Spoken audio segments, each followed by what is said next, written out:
మన దేశంలో గుళ్ళకి వచ్చే డబ్బుకి అసలు ఓనర్ ఎవరు?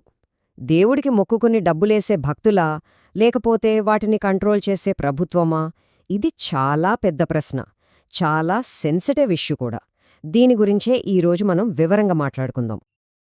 అస్సలు ఈ టాపిక్ అంతా ఎందుకు మొదలైందంటే గుడి డబ్బుల్ని దారుణంగా పక్కదారి పట్టిస్తున్నారు అని. ఇది ఎవరో గాలికి చెప్పిన మాట కాదు, ఏకంగా మద్రాస్ హైకోర్టులో అఫిడవిట్ దాఖలు చేసి మరీ చెప్పిన మాట. దీంతో ఎప్పణ్నుంచో ఉన్న ఈ వివాదం ఒక్కసారిగా మళ్లీ భగ్గుమంది. మరి నిజంగానే మన ప్రాచీన దేవాలయాల సంపదకు ఏమవుతోంది? ఈ ప్రశ్నకు సమాధానం కావాలంటే మనం ఒక సిస్టమ్ని అర్థం చేసుకోవాలి. అదే ప్రభుత్వం గుళ్లను ఎలా కంట్రోల్ చేస్తోంది అనే వ్యవస్థ. ఈ దేని చుట్టూనే ఇప్పుడు పెద్ద వివాదం నడుస్తోంది. ఈ మొత్తం గొడవకు సెంటర్ పాయింట్ ఏదైనా ఉందంటే అది తమిళనాడు. అక్కడ జరిగిన ఒక కేసుని చూస్తే చాలు ఈ సిస్టమ్ ఎలా పనిచేస్తుందో మనకు క్లియర్గా అర్థమైపోతుంది. 1,73,00,000 రూపాయలు. ఏంటి అమౌంట్ అనుకుంటున్నారా? ప్రభుత్వ ఆఫీసులు కట్టటానికి ఆయన ఖర్చట. మరి ఆ డబ్బు ఎక్కడ్నుంచొచ్చిందంటే ఫేమస్ మదురై మీనాక్షి గుడితో సహా చాలా టెంపుల్స్ నుంచి. ఈ విషయాన్ని టిఆర్ రమేష్ అనే ఒక temple activist right to information act అంటే ఆర్టీఐ ద్వారా బయటపెట్టారు. ఆయన చెప్పేదేంటంటే ఇది జస్ట్ ఒక శాంపిల్ మాత్రమేనట. ఆయన ఇంకా ఏం చెప్తున్నారంటే గుడికి సంబంధించిన భూముల్ని గవర్నమెంట్ ఆఫీసుల కోసం వాడేసుకుంటున్నారని, పెద్ద పెద్ద కాంట్రాక్టులు ఇవ్వకుండా ఉండేందుకు టెండర్ రూల్స్ తప్పించుకోవడానికి కావాలనే నిర్మాణ ఖర్చుల్ని చిన్న చిన్న భాగాలుగా విడగొడుతున్నారని ఆరోపించారు. అంతేకాదు గుడి డబ్బులతో కంప్యూటర్లు, లగ్జరీ కార్లు కూడా కొంటున్నారట. అందుకే బయట వాళ్లతో ఆడిటింగ్ చేయించాలని ఒక స్పెషల్ ఇన్వెస్టిగేషన్ టీం అంటే ఎస్ఐటి వెయ్యాలని డిమాండ్ చేస్తున్నారు. ఇవన్నీ చూస్తుంటే గుడి డబ్బులు గుడికి కాకుండా వేరే పనులకు వెళ్ళిపోతున్నాయనే అనుమానం వస్తుంది కదా.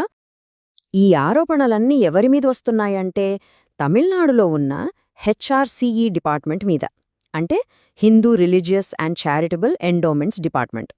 ఇదొక ప్రభుత్వ శాఖ అన్నమాట. ఇది ఏకంగా 36,000 గుళ్లను, 56 మఠాలను కంట్రోల్ చేస్తుంది. ఆలోచించండి, ఒక్క డిపార్ట్మెంట్ కింద 36,000 దేవాలయాలు. అసలింత పవర్ వీళ్లకెక్కడ్నించొచ్చింది? దీని వెనుక ఉన్న కథ తెలియాలంటే మనం కొంచెం టైంలో వెనక్కి వెళ్ళాలి. మనకు స్వాతంత్రం రాకముందు బ్రిటిష్ వాళ్ల టైంకి. చూడండి, ఇదంతా 1810లో మొదలయ్యింది. బ్రిటిష్ ఈస్ట్ ఇండియా కంపెనీ వాళ్ల అడ్మినిస్ట్రేషన్ కోసం, రెవెన్యూ కోసం గుళ్లను సూపర్వైజ్ చెయ్యొచ్చు అనే ఒక రూల్ తెచ్చింది. ఆ తర్వాత 1863లో, 1925లో చట్టాలు చేస్తూ వచ్చారు. ఫైనల్గా 1959లో, అంటే మనకు స్వాతంత్ర్యం వచ్చాక, తమిళనాడు ప్రభుత్వం సొంతంగా హెచ్ఆర్సీఎస్ చట్టం తెచ్చుకుంది. అంటే బ్రిటిష్ వాళ్లు వాళ్ల అవసరాల కోసం మొదలుపెట్టిన ఒక సిస్టమ్ని మనం ఇంకా కంటిన్యూ చేస్తున్నామన్నమాట. అయితే ఇక్కడొక పెద్ద ప్రశ్న వస్తోంది.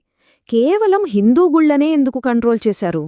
ఎందుకంటే బ్రిటిష్ వాళ్లు చర్చిల జోలికి వెళ్తే పొలిటికల్గా రిస్క్ అని భయపడ్డారు. అలాగే ముస్లింల వక్ఫ్ సిస్టంలతో గొడవ పెట్టుకోవడం ఇష్టం లేకపోయింది. వాళ్ల దృష్టిలో హిందూ సంస్థలను ఒక్కొక్కటిగా కంట్రోల్ చేయడం చాలా ఈజీ అనిపించింది. దీనివల్ల అప్పుడే ఒక లీగల్ ఇంబ్యాలెన్స్ మొదలైంది. అది ఇప్పటికీ మనల్ని వెంటాడుతూనే ఉంది.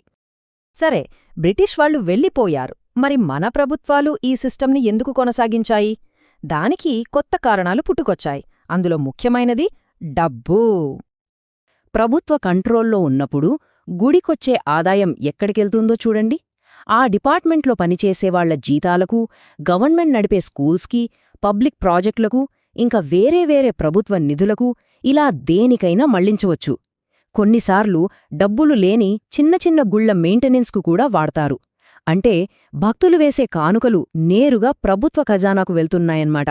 దీనివల్ల గుళ్ల స్వేచ్ఛ పోతోందని విమర్శకులు గట్టిగా వాదిస్తున్నారు. ఇది ఎంత విచిత్రంగా ఉంటుందో చెప్పడానికి ఒక చిన్న ఉదాహరణ. ఒక రెడిట్ యూజర్ తన అనుభవాన్ని పంచుకున్నారు. ఒక గుళ్ళో పూజారిగారిని జీతమెంత అని అడిగితే కేవలం 2,500 రూపాయలు అని చెప్పారు. కాని అదే గుడి ట్రస్ట్లో భక్తులు వేసిన విరాళాలు సుమారు 15 లక్షలున్నాయి. అంటే చూడండి, గుళ్ళో పనిచేసేవాళ్లు అంతంత మాత్రపు జీతాలతో బతుకుతుంటే ఆ గుడి సంపద మాత్రం ఎక్కడో ఉన్న ప్రభుత్వ అధికారుల చేతుల్లో ఉంటుంది. ఇక్కడే అసలు రాజ్యాంగపరమైన ప్రశ్న మొదలవుతుంది. మన రాజ్యాంగం అన్ని మతాలకు సమానత్వాన్నిస్తానని హామీ ఇచ్చింది కదా. మరి ఆ హామీ ముందు ఈ వ్యవస్థ నిలబడుతుందా? ఈ తేడా ఎంత పెద్దదో చూడండి. ఒకవైపు హిందూ దేవాలయాలు, వీటిని హెచ్ఆర్సీ లాంటి ప్రభుత్వ శాఖలు కంట్రోల్ చేస్తాయి. వాటి అడ్మినిస్ట్రేషన్, ఫినాన్స్, భూములు, నియామకాలు అన్నీ ప్రభుత్వమే చూసుకుంటుంది. మరోవైపు చర్చిలు, మసీదులు ఉన్నాయి. వాటిని వాళ్ల మత సంస్థలే అంటే డయాసిస్లు, వక్ఫ్ బోర్డులు అటానమస్గా అంటే స్వతంత్రంగా మేనేజ్ చేసుకుంటాయి. వాళ్ల డబ్బులు, ఆస్తుల మీద వాళ్లకే పూర్తి కంట్రోల్ ఉంటుంది. ఈ తేడానే సంస్కరణలు కోరేవాళ్లు ప్రధానంగా ఎత్తిచూపుతున్నారు. ఒక మత సంస్థల మీద ప్రభుత్వ పెత్తనమేంటి, మిగతా వాటికి స్వేచ్ఛ ఇవ్వడమేంటి అని ప్రశ్నిస్తున్నారు. ఈ తేడా గురించి 1966లో సుప్రీంకోర్టు ఏమని చెప్పిందో తెలుసా? అడ్వకేట్ జె సాయిదీపక్ చెప్పిన దాని ప్రకారం హిందూ సంస్థల విషయంలో సంస్కరణలు చాలా అవసరం, అందుకే ప్రభుత్వం జోక్యం చేసుకోవచ్చు అని కోర్టు భావించిందట. అంటే ఇది నెమ్మదిగా మార్చాల్సిన విషయం అని సమర్థించుకుంది. కాని విమర్శకులేమంటారంటే ఇది ఈ వివక్షను కొనసాగించడానికి చెప్పే ఒక పాతకాలపు సాకు మాత్రమే అని. సరే, ఇదంతా ఒకవైపు. మరోవైపు కూడా ఆలోచించాలి కదా.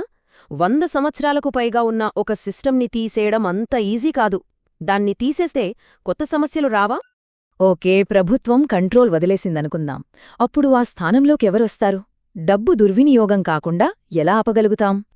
ప్రస్తుతమున్న సిస్టమ్నే సపోర్ట్ చేసేవాళ్లు కొన్ని ప్రాక్టికల్ ప్రశ్నలు అడుగుతున్నారు. కొత్తగా వచ్చే ట్రస్టీలు నిజాయితీపరులు అని గ్యారంటీ ఏంటి? బాగా డబ్బున్న గుళ్లను లోకల్ మాఫియాలు కబ్జా చేయకుండా ఎవరు ఆపుతారు? అసలు ఆదాయమే లేని వేల కొద్ది చిన్న చిన్న గుళ్ల సంగతేంటి? వాటికెవరు సపోర్టిస్తారు? లక్షల గుళ్లకు సరిపడా ఒక కొత్త స్వతంత్ర వ్యవస్థనెలా నిర్మిస్తారు? ఇవన్నీ పెద్ద సవాళ్లు. అందుకే ప్రభుత్వ కంట్రోల్లో లోపాలు ఉన్నాసనే కనీసం ఒక చెక్ అండ్ బ్యాలెన్స్ అయినా ఉంటుందని వాళ్ళు వాదిస్తున్నారు. ఇక్కడే ఈ మొత్తం చర్చకు మూలమైన ఒక పెద్ద సంఘర్షణ మనకు కనిపిస్తుంది. ఒకవైపు బ్రిటిష్ కాలంలో మొదలైన ప్రభుత్వ నియంత్రణ అనే పాత వ్యవస్థ, మరోవైపు మత స్వేచ్ఛ, లౌకిక చట్టం కింద అందరికీ సమానత్వం అనే ఆధునిక ఆదర్శాలు. ఈ రెండింటి మధ్య నలుగుతోంది వేలాది దేవాలయాల భవిష్యత్తు. ఇది కేవలం డబ్బు గురించిన గొడవ కాదు. ఇది మన చరిత్ర, చట్టం, నమ్మకాల మధ్య జరుగుతున్న ఒక పెద్ద సంఘర్షణ. ఫైనల్గా మనం తేల్చుకోవాల్సిన ప్రశ్న ఒక్కటే: ఒక గుడి భవిష్యత్తును నిర్ణయించాల్సింది ఆ గుడికి వచ్చే భక్తులా లేక ప్రభుత్వమా? ఈ ప్రశ్నకు దొరికే సమాధానం కేవలం గుళ్లను ఎలా మేనేజ్ చేస్తారు అని మాత్రమే చెప్పదు. రాబోయే తరాలకు మన దేశంలో ప్రభుత్వానికి, మతానికి మధ్య ఎలాంటి సంబంధం ఉండబోతోందో కూడా డిసైడ్ చేస్తుంది.